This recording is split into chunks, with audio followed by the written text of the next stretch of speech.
दोस्तों, हमारे जीवन में प्रकाश का होना बहुत ही आवश्यक है। अगर हमारे जीवन में प्रकाश नहीं है, तो हम कोई भी चीज़ साफ और स्पष्ट रूप से नहीं देख सकते हैं। सपोज दैट अगर आप अंधेरे कमरे में चले जाओ, तो क्या आपको वहाँ पे रखी हुई कोई भी वस्तु साफ और स्पष्ट रूप से दिखाई देगी? नहीं। क्यों नहीं दिखाई देगी? क्योंकि वहाँ पर प्रकाश नहीं है। यानी जहाँ पर प्रकाश रहेगा, वहीं पर हम कोई भी वस्तु साफ और स्पष्ट रूप से देख सकते हैं। जहाँ पर प्रकाश नहीं है, वहाँ की वस्तुएं हमें साफ और स्पष्ट रूप से नहीं दिखाई देती हैं। प्रकाश अदृश्य होता है, यानी हम प्रकाश को देख नहीं सकते हैं, बल्कि प्रकाश के माध्यम से हम किसी भी वस्तुओं को साफ और स्पष्ट रूप से देख सकते हैं। अब बात आती है कि हमें प्रकाश के माध्यम से कोई भी वस्तुएं साफ और स्पष्ट रूप से कैसे दिखाई देती हैं।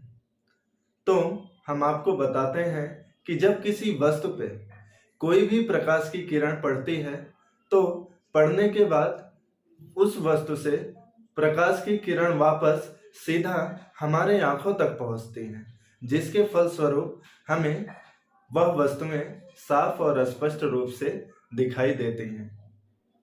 वस्तु पे पड़ने वाली किरण को आपतित किरण और पड़ने के बाद वापस लौटने वाली किरण को परावर्तित किरण कहा जाता है। जैसे मान लो ये कोई वस्तु है आपका, ये कोई वस्तु है, मान लो ये कोई आपका वस्तु है, कुछ भी मान लो, ये आपका वस्तु हो गया और ये आपका प्रकाश हो गया, ये आपका प्रकाश हो गया, ये आपका वस्तु, ये आपका प्रकाश।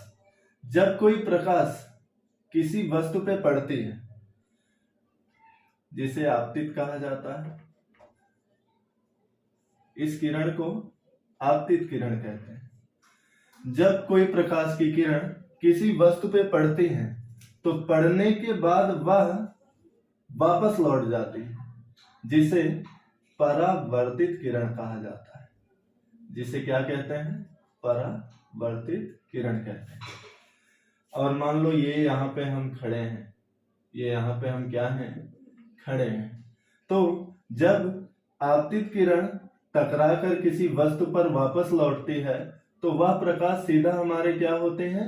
आंखों तक पहुंचते हैं, जिसके फलस्वरूप हम इस वस्तु को क्या करते हैं? देखते हैं कि ये वस्तु क्या है, कैसी है, किस प्रकार की है। तो इसी के माध्यम से हम वस्तुओं को साफ और स्पष्ट रूप से देख सकते हैं। अब बात आती है, आपसे पूछा जाए कि प्रकाश कहते किसे हैं? What is light? प्रकाश क्या है?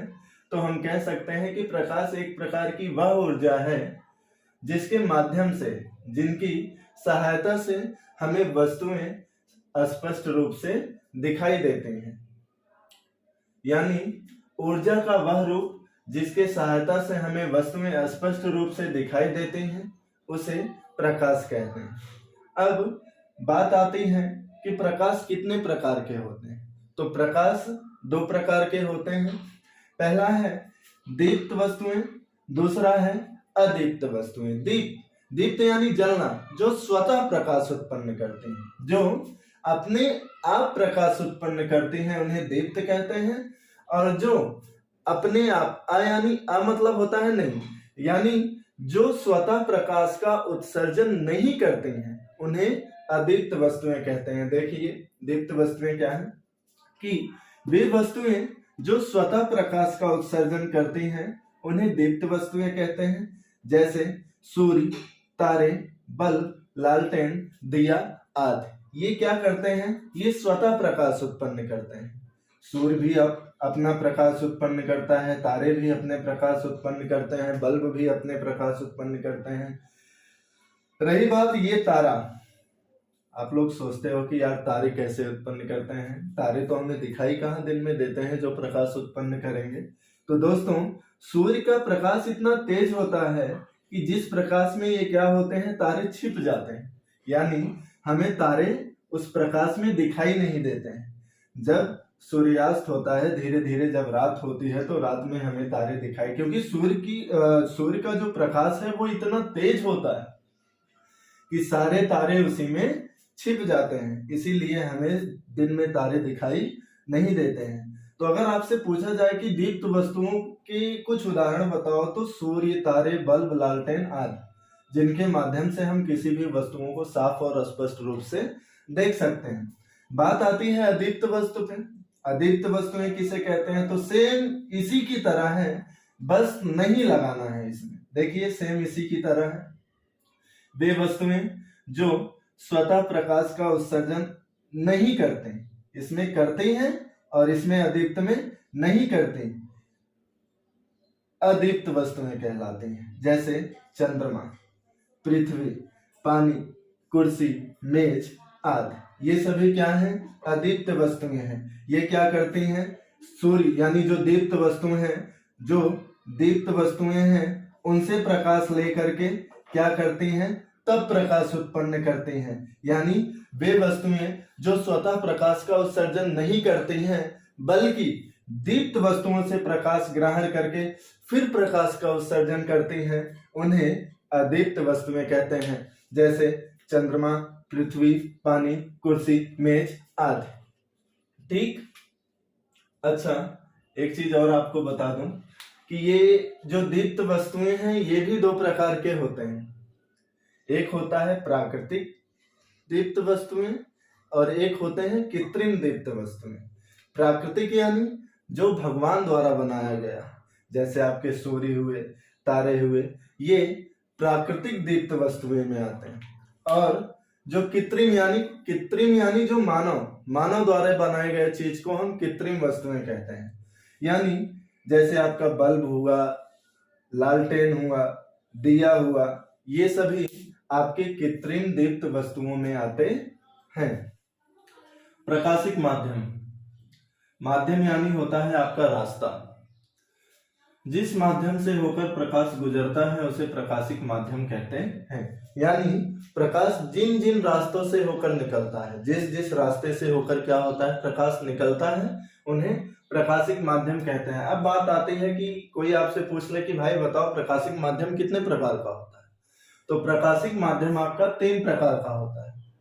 पहला है पारदर्शक माध्यम, दूसरा पारभाषक माध्यम और तीसरा आपका अपारदर्शक माध्यम।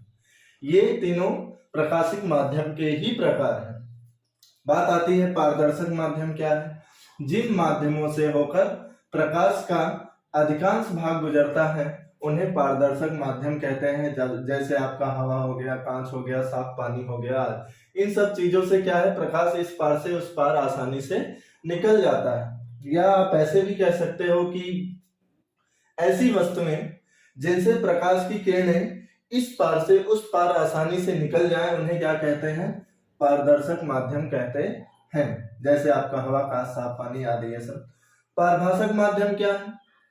जिन माध्यमों से यानी जिन रास्तों से प्रकाश का केवल आंशिक यानी थोड़ा, आंशिक मतलब थोड़ा भाग ही गुजरता है, उसे पारभाषक माध्यम कहते हैं।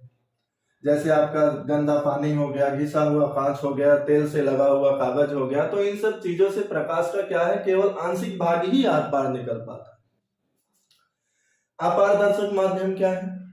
जिन माध्यमों से प्रकाश का कोई भी भाग नहीं, मैंने अदीप्त में ही बताया था कि आयानी नहीं, सेम पारदर्शक का उल्टा है अपारदर्शक। इसमें सिर्फ नहीं लगाना है बस।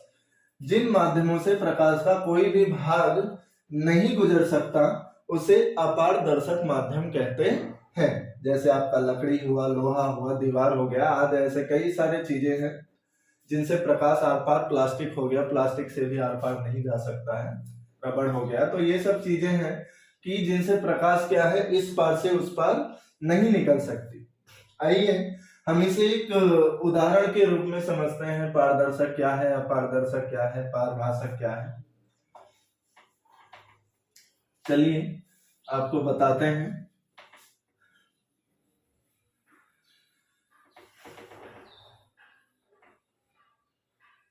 जैसे मान लो ये आपका क्या है? पानी है। ये क्या है आपका? पानी।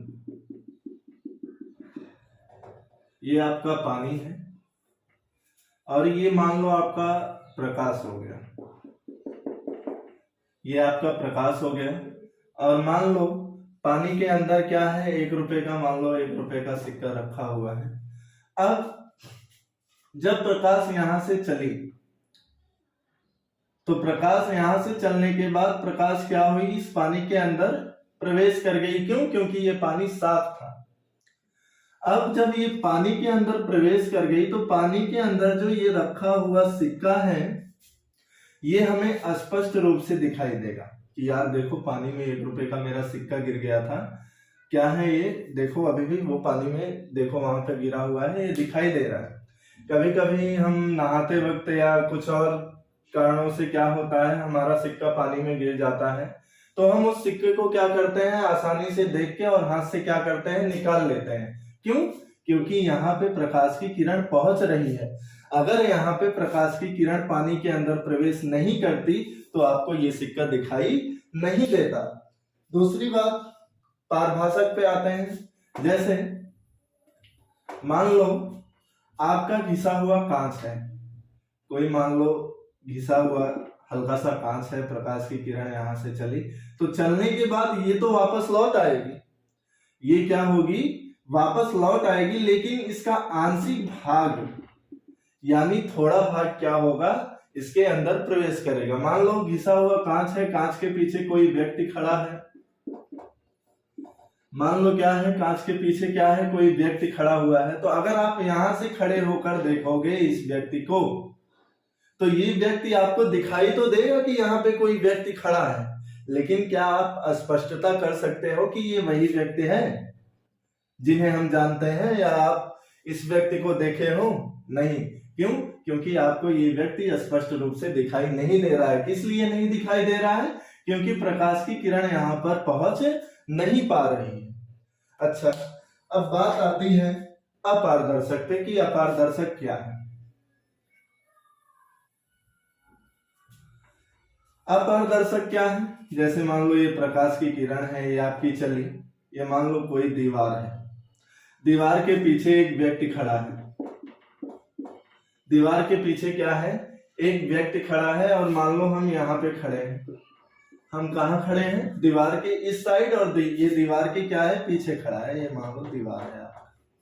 अच्छा, अब क्या हम इस साइड खड़े होकर इस दीवार के पीछे खड़ा हुआ व्यक्ति देख सकते हैं? नहीं। क्यों नहीं देख सकते? क्योंकि प्रकाश की किरण यहां से चली और चलने के बाद ये क्या हुई, पूरा का पूरा वापस लौट आए। तो हमें दीवार तो दिखाई देगा, क्योंकि दीवार पे प्रकाश की किरण पहुंच रही है, इसलिए हमें दीवार तो दिखाई देगा, मगर ये प्रकाश की किरण दीवार को छेद के अंदर नहीं जा पा रही है, इसलिए हमें ये पीछे खड़ा हुआ व्यक्ति क्या है, दिखाई नहीं देगा। पीछे कौन खड़ा है, राम खड़ा है, श्याम खड़ा है, गोलू मोनू, क्या कौन खड़ा है, तो हम पहचान नहीं सकते हैं। क्यों? क्योंकि प्रकाश की किरण दीवार पे पड़ी और पड़ने के बाद उसी माध्यम में वो वापस लौट आए। इसलिए जहां प्रकाश की किरण पड़ी यानी दीवार पे पड़ी तो दीवार तो हमें दिखाई दिया, लेकिन क्या दीवार के उस पार प्रकाश की किरण गई? नहीं गई। इसीलिए हमें इस पार खड़ा हुआ व्यक्ति नहीं दिखाई दे सकता है। तो ये रहे आपके उदाहरण कि पारदर्शक क्या है, पारभाषक क्या है, अपारदर्शक क्या है।